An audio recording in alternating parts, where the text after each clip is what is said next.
Balcone's first ever year-round bourbon was an inspiration. It all had to work together. A blend of carefully selected ingredients, Texas-sized pot stills, and creative people determined to find the absolute best way to usher a new whiskey along.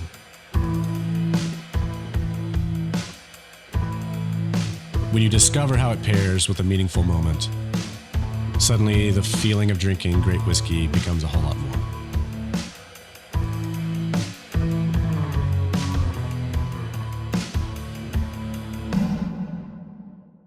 Hey everybody, welcome to this week's episode of Whiskey Neat, spirited conversations with interesting people. I am your host, Kristopher Hart. Now, I know. I was in Kentucky last week. I'm having trouble, this whole year, I'm having trouble finding a groove of consistent output because of everything that's been happening. But I caught up with an old friend of mine, Morgan Weber. We had a great conversation yesterday. He came by the distillery. We talked about his distillery, one that he founded called Marfa Spirits Company. And we just had such a great conversation. He was like, dude, I'm here in town. Let's go drink and film at 8:30 in the morning. And I was like, let's make this happen. So if you guys remember a couple weeks ago, a couple episodes back, I discussed predatory pricing in spirits, specifically Mexican spirits. Morgan, a good friend of mine who has a lot of business tied into Mexican spirit production, called me and was like, dude, thank you for doing this episode.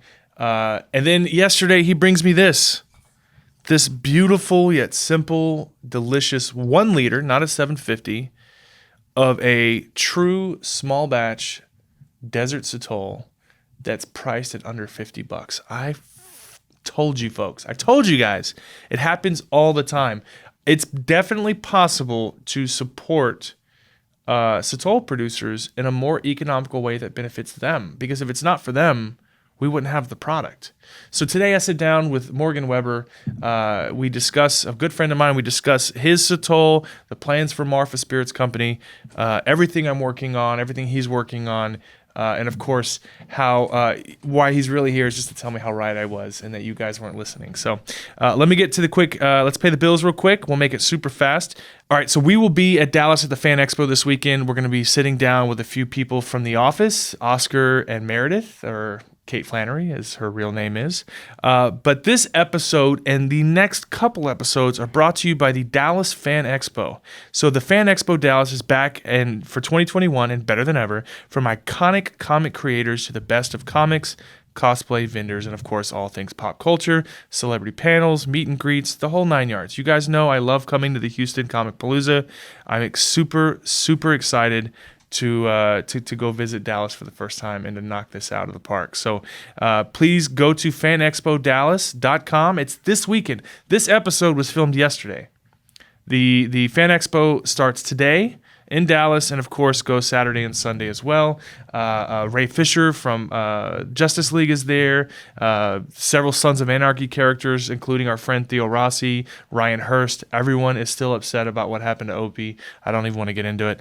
And of course, everything you could ever want in a comic event. So other than that, let's get to our spirit sponsors. So this show, Whiskey Neat, is brought to you in part by Legent Bourbon, a first-of-its-kind, super premium bourbon that melds Kentucky distilling tradition with Japanese blending excellence. It's perfectly balanced yet complex and layered whiskey with a bright, unexpectedly long finish. Order a bottle in your area via drizzly.com today. Again, you can get Legent Bourbon at drizzly.com, and of course, always drink smart. Of course, our last sponsor, Glass Rev. Folks, one of the best imported whiskey portfolios in the country. I've talked to you guys about them a bunch. Glass Rev Imports. They've got Amroot, Waterford, Blackadder, Murray McDavid, Bimber, and so many other top-rated whiskeys. They, of course, which we've talked about a bunch, they've created the Dram Hunter series. If you go to glassrev.com and you click on the top bar, you can join their mailing list, become a Dram Hunter, and they have set aside several rare whiskeys specifically for the Dram Hunters. Macallan 18, a Bowmore 15, a very rare 36-year-old bottling. Everything you could ever want in the whiskey collecting series. So please mention that you heard from me at Whiskey Neat, and they will set aside some tastings just for you. Glassrev.com, that is glassrev.com, and become a Dram Hunter today. Boom! Boom, boom, boom. All right, guys. Without further ado, please welcome Morgan Weber, a good friend of mine from one of the original founders of Marfa Spirits Company in Marfa, Texas. And we're going to talk Sotol today, guys. I'm super excited. So, cheers.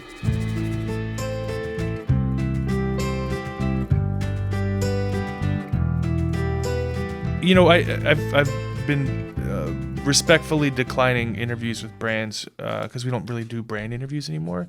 But you're a friend, and this is not a brand interview. I want to catch up as to everything going on. Yeah.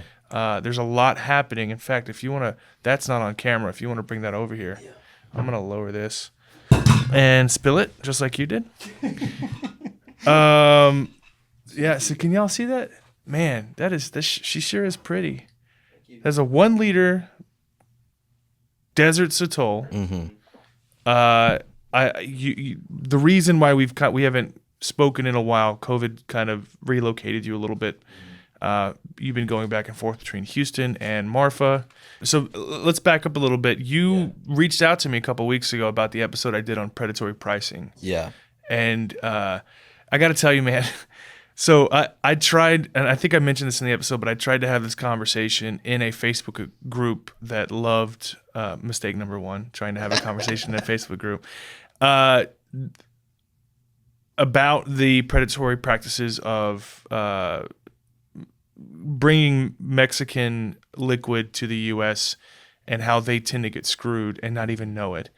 And you reached out to me, and it didn't go well in the Facebook group as expected, but you reached out to me, and I felt some vindication. You were like, dude, this episode was great. Yeah. We've talked about this. This is the whole reason why you reached out is there was this post in that same group that basically said, do you think we'll ever see really good Sotol or Mezcal under $50 again?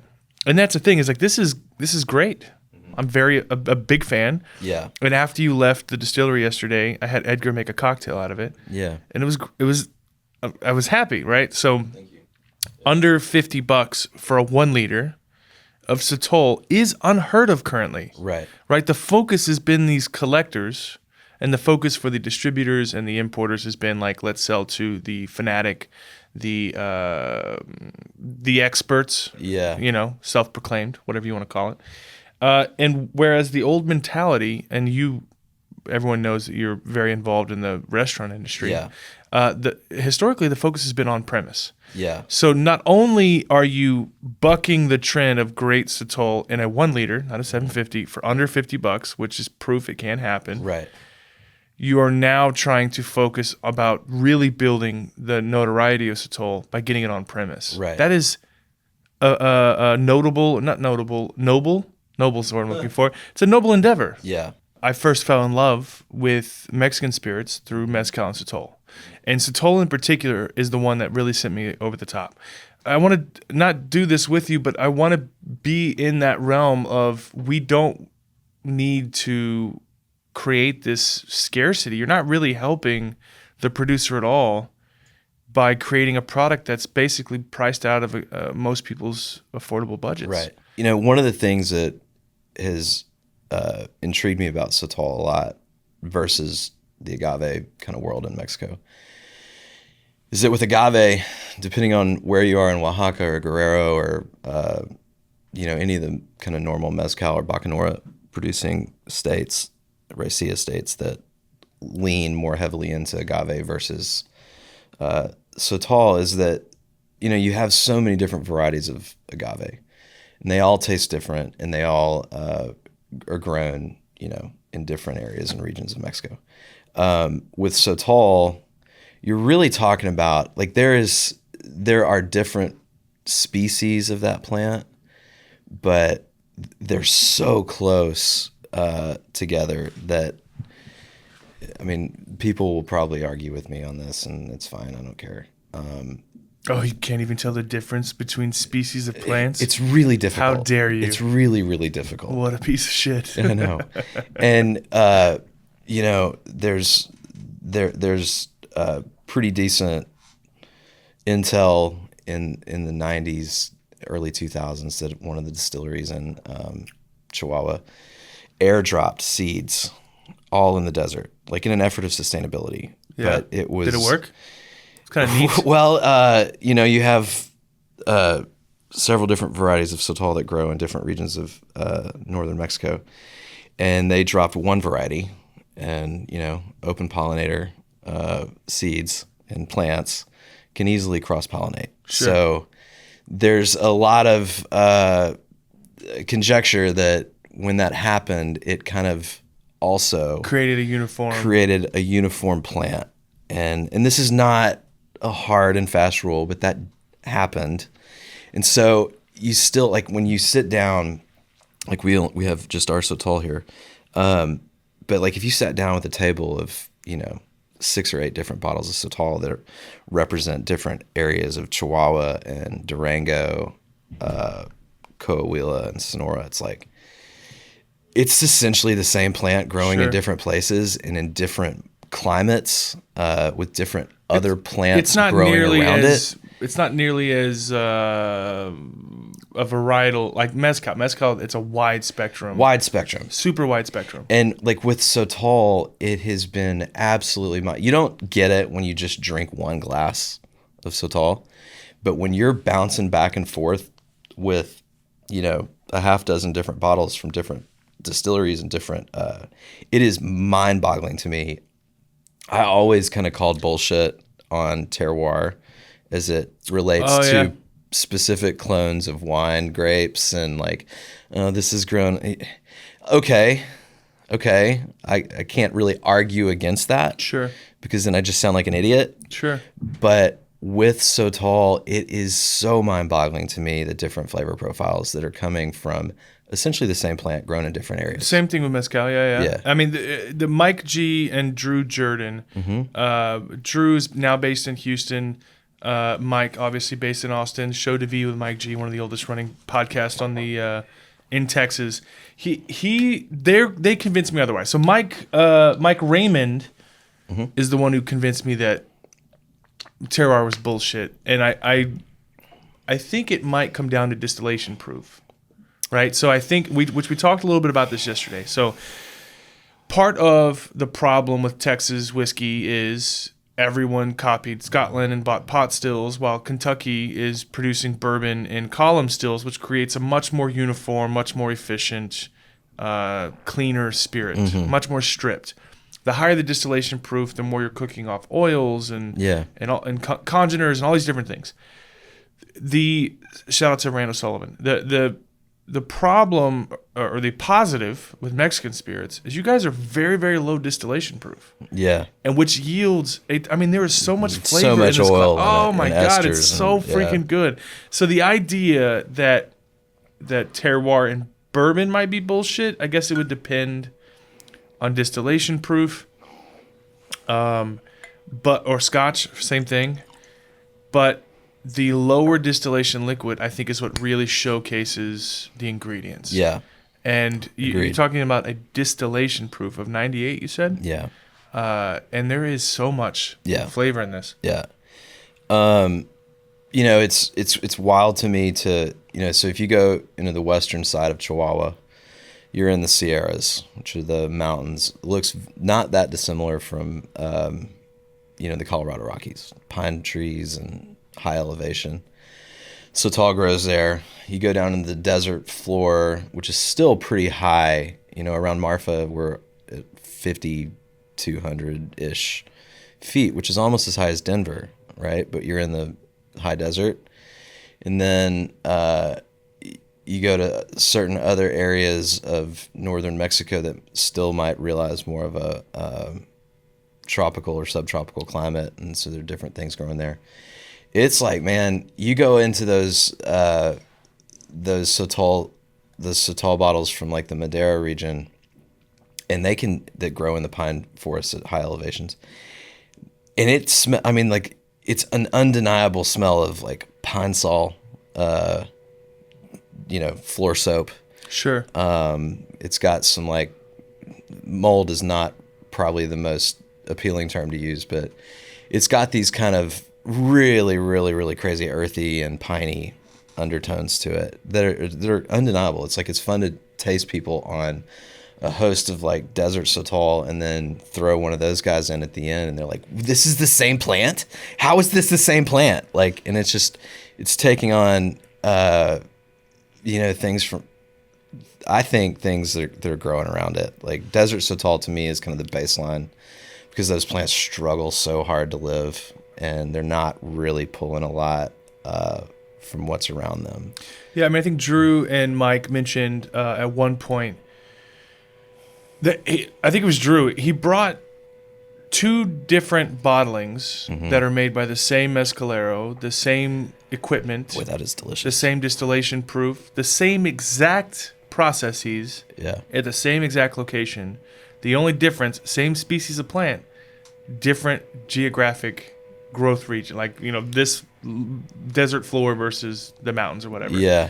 And it yielded an objectively different liquid. Right. And I was like, oh, well, that just proves it. Like that there's no denying. What else could it be? Well, and it's not like one thing barrel-aged. one thing we haven't touched on too is like, okay, so the plants are coming from different regions. There are a lot of variables in how it's produced at the distilleries, like and this is something that we've gone pretty deep with Jacobo at Don Celso with. It's like he's 6th generation doing this, but a lot of the processes that he has, been around, or you don't really call them oral tradition, but it's like it's passed down knowledge, right?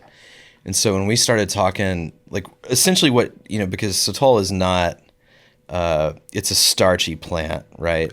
Like people think that it's, kin to agave. It's from everything that we have been involved with in research and, nomenclature BS or whatever it is. It's more closely related to an artichoke or a grass than it is. It's a cousin to the agave. Imagine doing my show and not turning off the ringer. You need to turn your ringer off. Yeah, what professionals. A dick. Asparagus plant. Yeah. Right? Yeah, that it's a cousin to the asparagus, and it looks similar to, you would think that they're super, super closely related. And honestly, I'd be curious if most people could tell the difference blind between a Sotol or a mezcal in some cases. Yeah, I mean, I think if you drink enough of it, like obviously with anything, sure, your palate will get trained to figure those things out. But the thing that we had talked about, so like Sotol is almost all starch. There's a little bit of sugar, but it's not really totally available to ferment. And so you have to convert the starches to sugars to make that process happen. And, one of the things we've talked deeply with Jacobo about, it's like, okay, well, if you dig a pit and you build a big fire in it and throw the cabezas on there to cook for days or, however long they choose to cook them, it's like, what temperature does it make sense for those starches to break down where you get really good yield from the plant without burning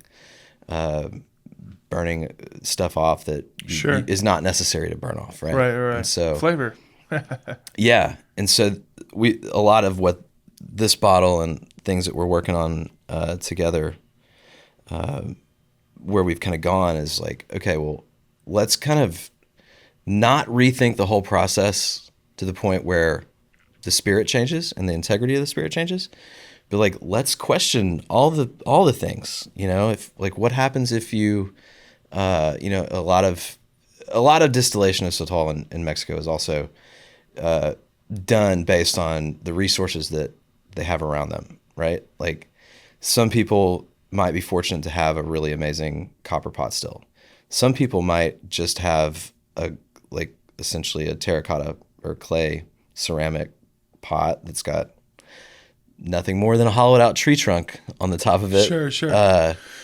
And then you talk about wood sources and you're like, well, I remember visiting one distillery in Chihuahua and there was the wood pile and it was literally like just pallets, like old pallets.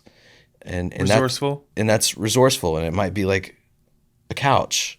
Sure. From something that was like, well, that'll burn. Yeah. So, trash burns. Yeah. And so inherently, Mexican spirits are not, Americans are putting a boatload of pressure on bringing in stuff like this, which we all love. Yeah. But the nature of the way those producers operate is not meant to scale.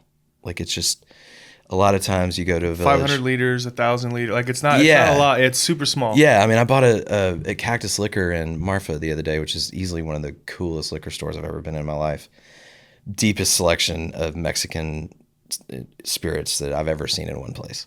Like, this is my business, and I walk in there and I'm like, I've never seen this brand. Like, where did you find this?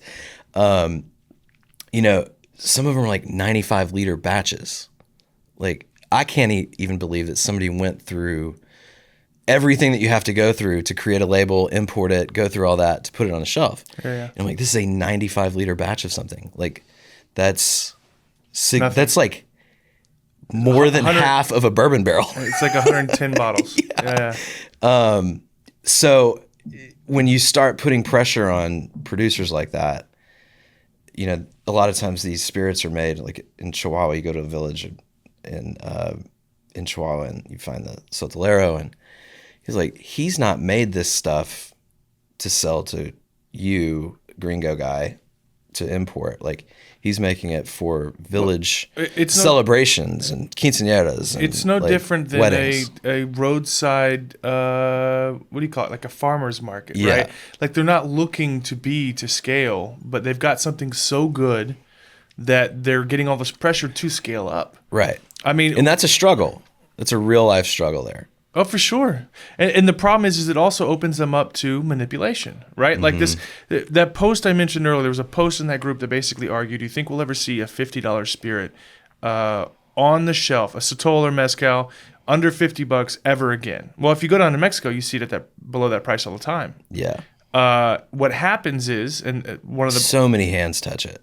One of the things that ended up in that group was a Mexican producer, a mezcalero, commented and said no. Because at $50, that means no more than $15 total coming back to Mexico.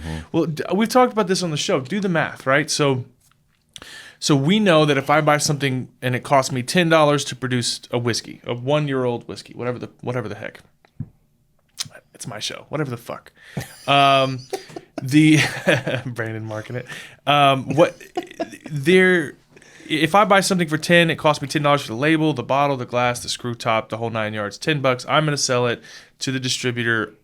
General rule of thumb, it varies.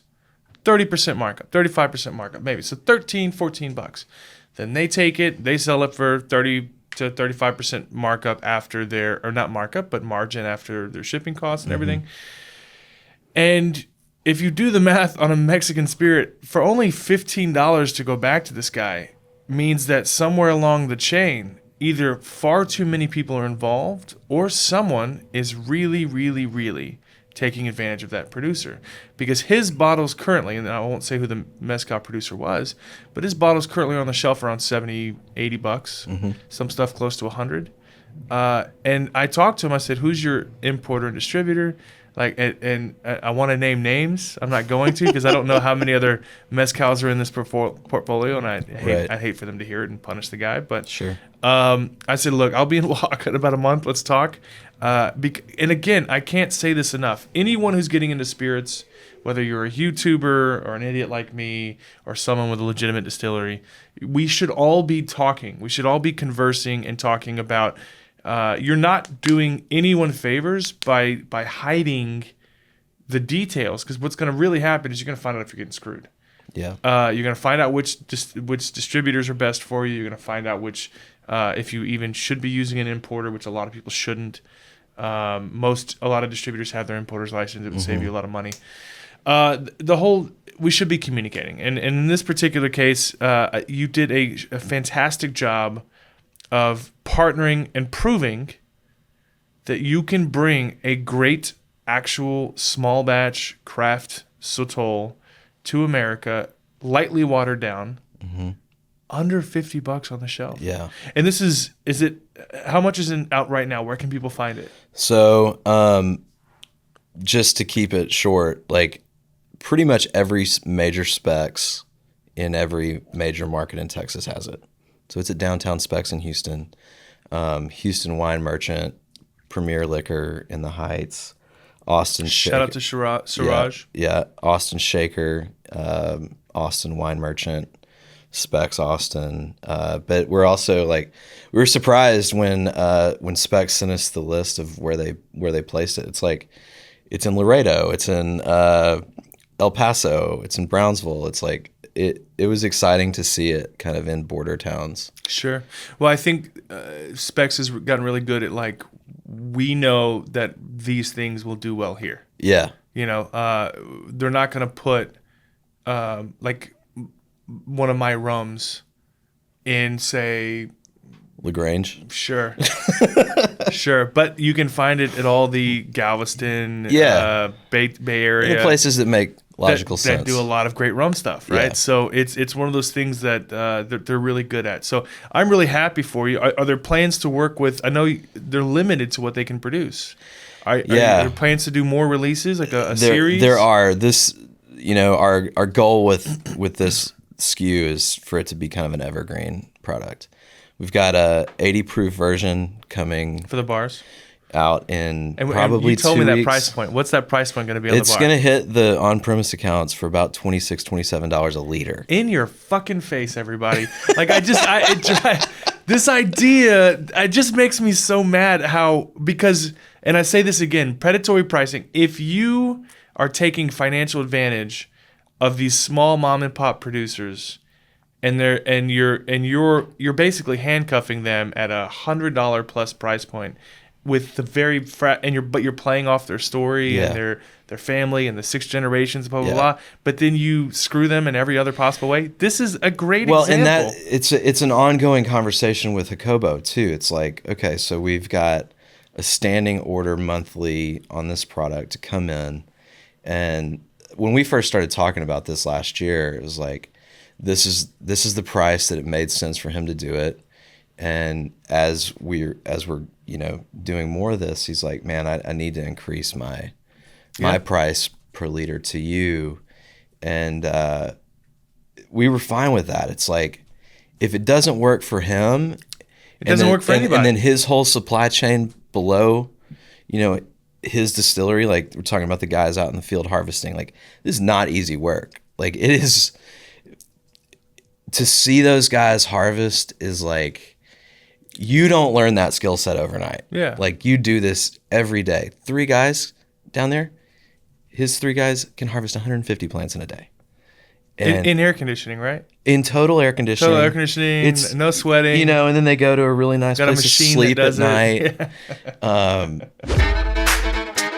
Come on, let's rise. We are the ones with the fun burning, baby. You can shake it till you break it in the morning light. Come on, get prepared as soon as you hit the playback. We about to ignite every one of them haystacks. If you ain't ready, fool, you should make tracks. It's the beat rock, no time to fake jack.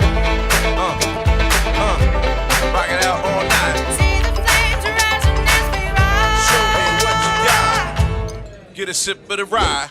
No, it's like these guys live and breathe it, and they're arguably the most important part of the whole supply chain. Like if they don't want to do that, and if they're not getting paid enough to do that to support their families and then they're not going to do their it. lives, then they're just going to stop. Yeah. They're going to go do something else. Well, $27 to bring us.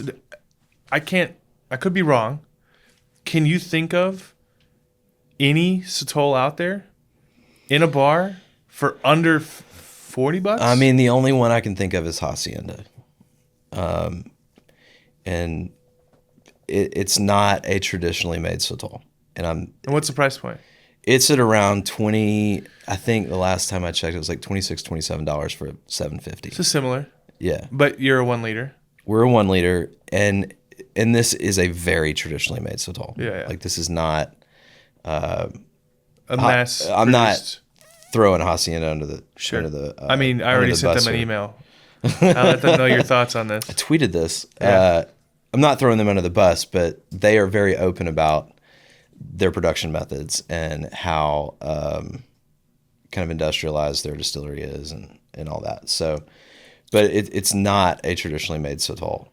I don't feel like they would be irritated with me for saying that. They kind of grandstand that a little bit. Sure. But it was important to us, and I think this is another whole discussion in the Sotol world, is like Sotol is considered by the TTB a distilled spirit specialty, which essentially just means You can do whatever the fuck you want with it.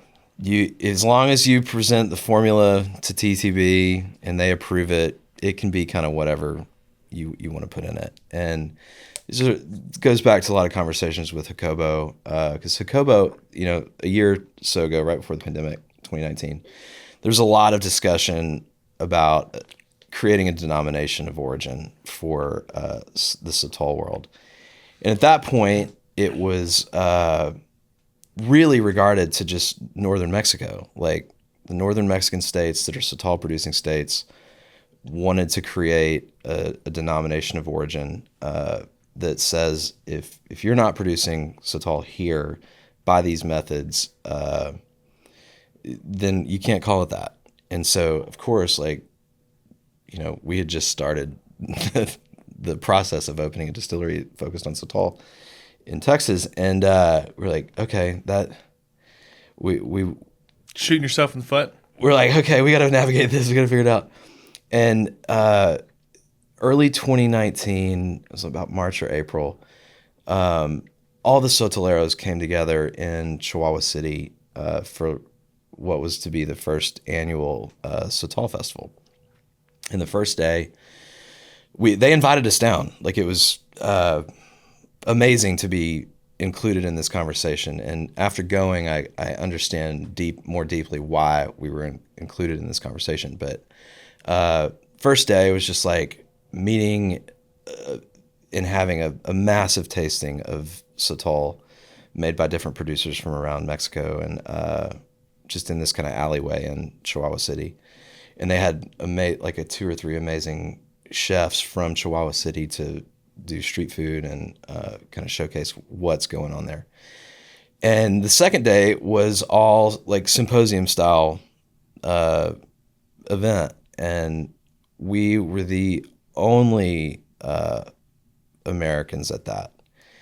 And they talked about some very sensitive topics, like obviously the denomination of origin, sustainability, and harvesting, because that's a big problem in Mexico.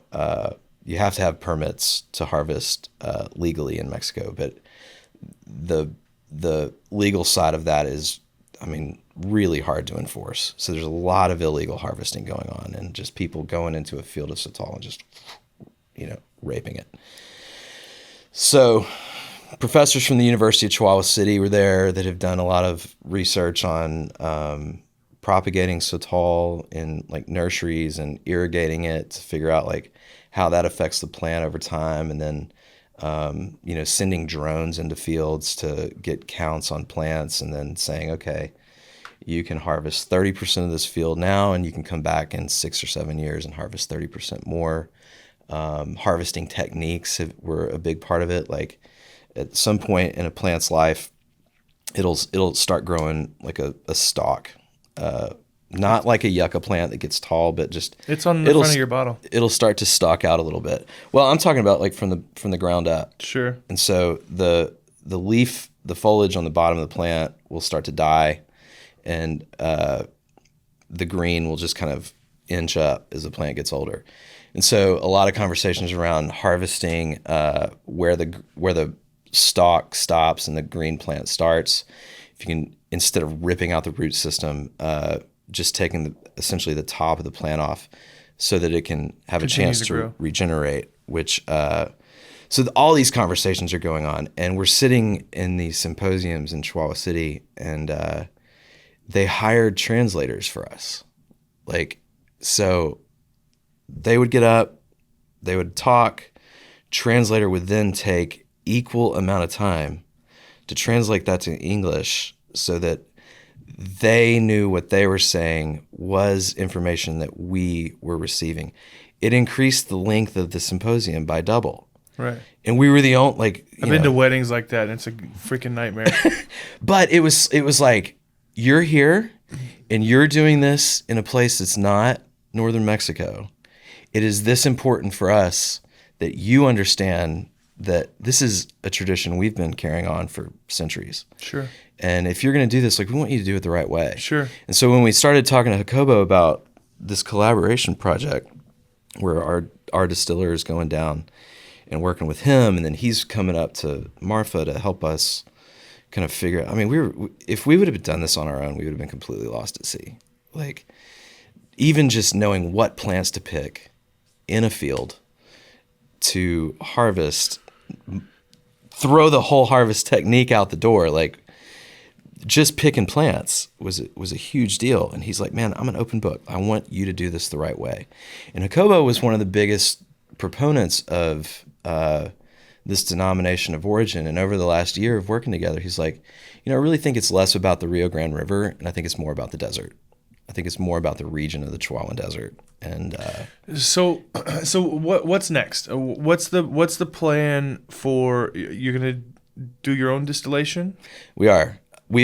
So the summer is the worst time to harvest Sotol. Summer out in the desert, it's monsoon season. That affects the yields of the plants. The yields drop significantly. So everything we've been doing so far in Marfa has been very small batch. We're talking like 3 to 4 plants at a time. It's in our mind, it's like better to screw up 3 or 4 plants than spend a week harvesting and bring back 200 plants and screw that batch up. And then just kind of dialing in our processes. So once it cools down, once it gets drier, yields of the plants go up. So right now, everything that we have made and distilled has been more in that experimental headspace. And then just dialing in processes. And I think we talked about this a little bit yesterday. The great thing about this is you'll know immediately, right? Like, you're not aging whiskey for 4 years and being like, oh, it's a little rough. Let's see how another 4 years Yeah, it does. comes off the still, and you're like, okay, we didn't screw that one up. Yeah. But there's just an infinite amount of stuff to learn, right? So when is the distillery open? When can people buy? So let's say at the very least, maybe it's not perfect, but it is good. It is drinkable. These little small batch runs, which I have no idea how many bottles each one would yield. Yeah. Is the idea to sell them in the distillery? Yeah, we'll constantly have a revolving door of experimental stuff available at the distillery. Whether it's Sotol or rum, or we're not short on ideas, which is probably our biggest flaw. It's like, focus, man, focus. But our Texas, we've got an amazing ranch north of Fort Davis. We've got an amazing ranch south, 2 amazing ranches south of Marfa, and then we've got 2 ranches in the hill country that are at a lot lower elevation and have a lot different vegetation growing around the plants. So our plan is to really focus on the Texas Sotol being kind of ranch specific. Like, one of my favorite things that happens every time we're in Marfa is we inevitably end up sitting around a table and drinking a boatload of Sotol from different producers or like stuff that we're not familiar with. And in talking about the differences in all of them that we touched on earlier, and like being able to kind of in-house provide that same experience from ranches that are at different elevations and different regions, to be able to highlight those. So hopefully October, November, December, we will be at the point where fast. Yeah. Wow. Where we feel good about releasing Texas ranch specific 100% Texas Sotol. So is there plans to, like in the case of many of these here, both whether it's mezcal or Sotol, is that like Clonde's pretty big about putting as much information on the bottle as possible. Are there plans to provide that? The ranch it came from, the elevation, and yeah, for sure. I think that's the stuff that makes it really interesting, and right now we've got 3 different stills. We've got a 100-year-old cognac still, Charentais pot still. We've got a brandy still from Germany that's about 60 years old. And a lot of we just got they should be in any day, but these amazing wooden fermenters from Guadalajara that we'll be fermenting everything in open top. And there's so many questions, and like, for anyone to say that they're an expert in this, I don't know that we'll ever be in the brain space or head space to say like we know everything about this plant. We know because there's so many different ways to approach it. Well, and I think, and we've talked about this recently too. I think the idea of someone calling themselves an expert really is shorthand for saying a subject matter expert. There are people who know a lot about distillation but don't know shit about marketing or TTB regulations, or Wade is often referred to as an expert. Yeah. He knows a lot about the history of bourbon, and he knows a lot about the regulations, but he's not a yeast expert or a fermentation expert. Yeah, I mean, and I think one of the things we talked about yesterday at the distillery is that bourbon as a category is pretty singular focused. It's like, this is the way you make bourbon, and there's not been a lot of experimentation until recent years with just all of the processes within that. And I think, and before anyone has a stroke, let me add to that real quick. There is bourbon is a very narrow category, and in terms of what you expect flavor wise, brown sugar, maple syrup, I mean it's brown. I mean there's not a wide plethora of flavor notes you're gonna get. I mean, people may use words like marzipan, but we know what you mean. Bourbon in general is also a highly distilled product. It's a lot of things are stripped. I mean, Maker's Mark has great White Dog, but the vast majority of whiskey, is super high proof distilled. A lot of the fats and oils are all, I mean, when it comes to craft distillation, lower distillation proofs, which are more common in other spirits, you tend to get a more wide range of flavors. Right. Which is all you really mean by this. Yeah, I'm not as jaded as you are on bourbon still, but I mean, I still love bourbon. I was in Kentucky last week. We picked 6 barrels, 2 from Bullet, 2 from Lux Row, 2 Four Roses, and Elijah Craig barrel. We had a great. I'm a bourbon guy, but to say that bourbon is the end all be all. I mean, I started with Scotch. Scotch is a much more wide. I'm not a. If you told me I had to like drink one spirit for the rest of my life, like I'd probably go into a little bit of a panic attack. I'm not that. Yeah. I'm not that singularly focused. Which also, as an aside, I never lose respect for people more when they are singularly focused. Like if they only drink, I only drink Dad's Jim Beam for the past 50 years. I think that's a great point to bring up. Like when I would throw those Madeira region Sotols in a tasting, like in a 5 or 6 different Sotols, it's a polarizing flavor profile, and like I always try to encourage people to not think of this like, man, this one sucks. And I was like, it doesn't suck. You might not like it, but that doesn't mean it's a poorly made spirit. Like you need to change your branding on that, like in your whole mindset. We have talked. It's like just because you don't like it doesn't mean it's bad. Yeah, we have talked about that. There is this. I do think there are some things that are objectively horse shit, or dog shit. But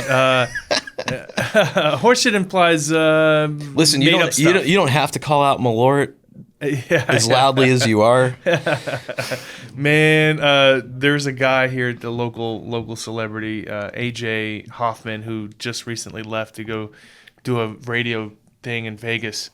And his last day, he sent one of his assistants or something to intern to go run. Here's $40. Go buy as many bottles as you can, and it was just all garbage products. But it's his last day. He's a good guy. He did a Wheel of Fortune style thing where you come in. He's like, Chris Hart's here. Here's this Polish made spirit that I paid $14 for. Tastes like licorice and the devil's taint. And we did shots. Brandon was there too. You did shots too, right?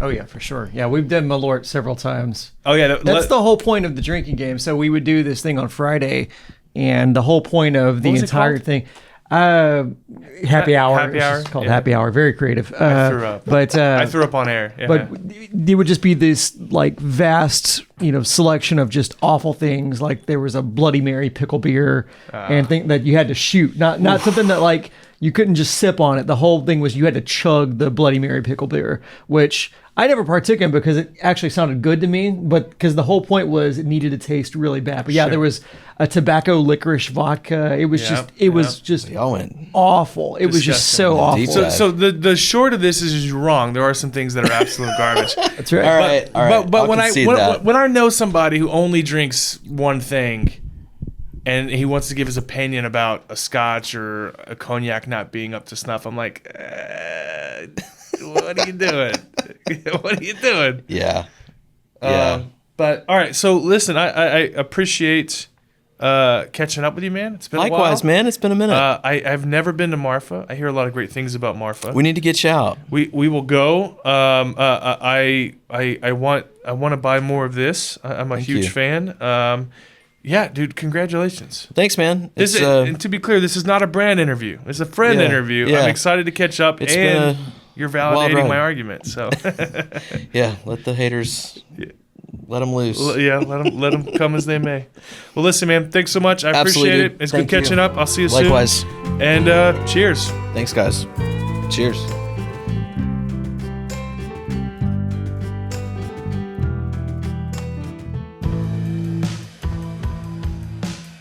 Balcones' first ever year-round bourbon was an inspiration. It all had to work together. A blend of carefully selected ingredients, Texas-sized pot stills, and creative people determined to find the absolute best way to usher a new whiskey along.